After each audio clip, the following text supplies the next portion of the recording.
You open your banking app. You look at the number. You think, is this normal for my age or not? Today, I'll show you the real data on how much money Americans actually have at every age, from 18 all the way to retirement. This is a benchmark. What typically happens at each stage of life, and what actually determines where you'll stand in 10, 20, 30 years. And let's start with one thing that makes all these numbers make sense. Which number actually matters? Here's a simple example. You walk into a room with 10 ordinary people. Each has $50,000 saved. One billionaire walks in. We calculate the average net worth in the room. Now it's hundreds of millions per person. Technically true, practically useless. This is exactly how the statistic average American net worth works. Every time you see a headline saying, "The average American has $1 million," that number is being pulled up by a small group of extremely wealthy people. Most articles and videos use this number. It sounds impressive. There's a different number. The median. This is the person right in the middle. Half of people have more, half have less. If you lined up everyone in that same room by how much they've saved and picked the person standing exactly in the center, that's the median. The median shows the real picture of an ordinary person. For the rest of this video, I'll only be using the median, because that's the only number that actually means something for you. Ages 18 to 24. The median American between 18 and 24 has around $10,000 in net worth. Sounds low? For many people, this number is actually negative because of student loan debt that outweighs everything else. And here's what's important to say directly. This is normal. It's not a sign you're falling behind. It's just math. You started working recently. You haven't paid off your education yet. You haven't had time to save. But something more important than the number itself is happening at this age. At this age, you're either learning how to handle money or learning how to avoid dealing with it. Every decision becomes a habit. The habit of saving even a little. The habit of checking your balance out of control, not out of fear. The habit of not taking on expensive debt just because the bank offered you a credit card with a limit. This isn't about how much money you have at 22. It's about how you handle money at 22. Because these habits will be managing a much larger amount 20 years from now. Savings at this age, even small amounts, matter not because of the size. They matter because they turn you into someone who saves instead of someone who spends everything that comes in. Ages 25 to 34. The median rises noticeably. At the start of this range, around age 27, it's about $31,000. By the end of the range, around age 33, the median jumps to $88,000. Usually because this is when people buy their first home, and the equity in it sharply pushes net worth up. Real investing also starts here. Not a one-time stock purchase, but a regular contribution to a portfolio. This is the decade where the gap between people starts showing up for real. Not because some people earn more, because some people kept the habits from their early 20s, saving, investing, learning, while others kept putting it off until later.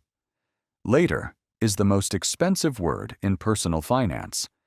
Every year you delay starting isn't just a lost year. It's a lost year of compound growth that no amount of money invested afterward can ever fully make up for. By the end of this period, the median American has their first real capital. Not huge, but real. This is the moment when money stops being only what you earn and starts being what you have. Ages 35 to 44. This is the toughest decade financially, and at the same time, potentially the most productive. The median in this age range is around $135,000. And here's something interesting. Toward the end of this range, around age 40 to 44, the median actually dips slightly compared to the late 30s. This isn't a data error. It's the footprint of peak expenses, bigger mortgages, the cost of raising kids, career transitions, that temporarily eat into net worth even for people earning steadily. Productive, because this is when compounding from investments made earlier starts to show up clearly. A portfolio that grew slowly for a few years starts growing faster, not because you're contributing more, but because the base itself has gotten bigger. This is where a lot of people get stuck, not because they can't keep going, but because a raise gets absorbed by lifestyle creep. A new car because you can afford it now. A bigger house because you want more space. None of this is bad on its own, but every dollar that goes toward lifestyle is a dollar that doesn't go toward net worth. Ages 45 to 54.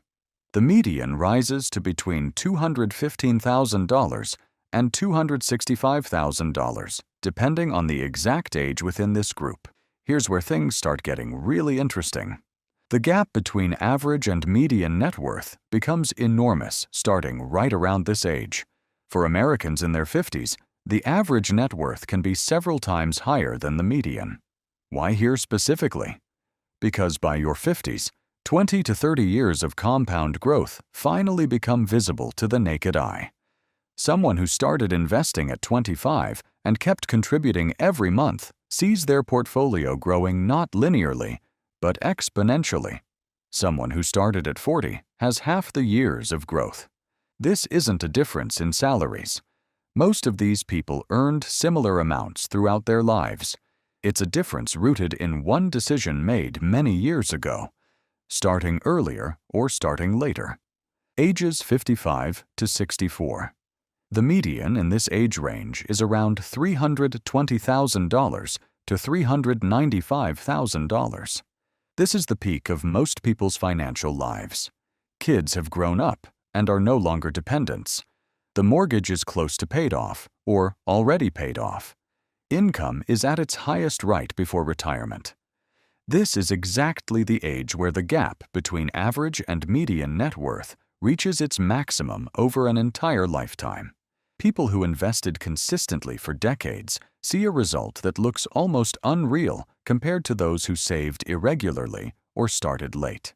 This is the last decade where you can truly accelerate before retirement. Maxing out retirement account contributions, one final push before income stops growing. Age 65 and older. The median American between 65 and 74 has a net worth of around $410,000. This is the peak. After this, net worth typically starts declining because people begin spending it. Let's calculate what this amount actually means. Using the standard 4% safe withdrawal rule, that's roughly $16,000 a year, a little over $1,300 a month. Add the average Social Security benefit, around $2,071 a month in 2026, and you get an amount you can live on. Modest? Not comfortable. It's important to say this honestly. The median savings aren't enough for the retirement many people picture. Travel, helping grandkids, no compromises. It's enough to keep a roof over your head and food on the table. Not enough for real freedom. And here's the thing. Most of this net worth is home equity, money that isn't easy to turn into monthly income without selling the house itself. The actual liquid portion, what you can realistically use as income, is usually much smaller than the headline number. The main takeaway. All these numbers are a map. The map shows where people typically end up at each stage if they don't do anything in particular, if they just work, spend, and save whatever's left over.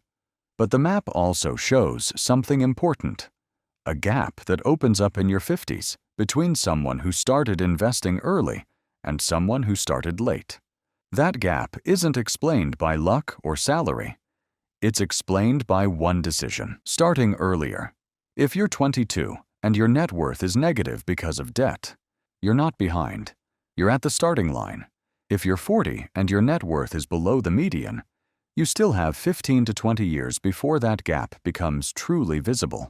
The number that actually determines your future isn't how much you have right now. It's three things: whether you understand how money actually works, whether you save regularly, even a little, and whether you invest what you save instead of just leaving it sitting in a regular account, and whether you've already started or you're still telling yourself, "I'll start once I have more money." These three things matter more than any starting salary. Let's go back to where we started. You're looking at your balance on your phone again. Same number, but now you know what it means. You know the median for your age is just a point on the map, not a verdict. And you know what determines where you'll stand 30 years from now, not the salary you have today. The decision you can make right now: close the app or open a brokerage account and buy your first fund.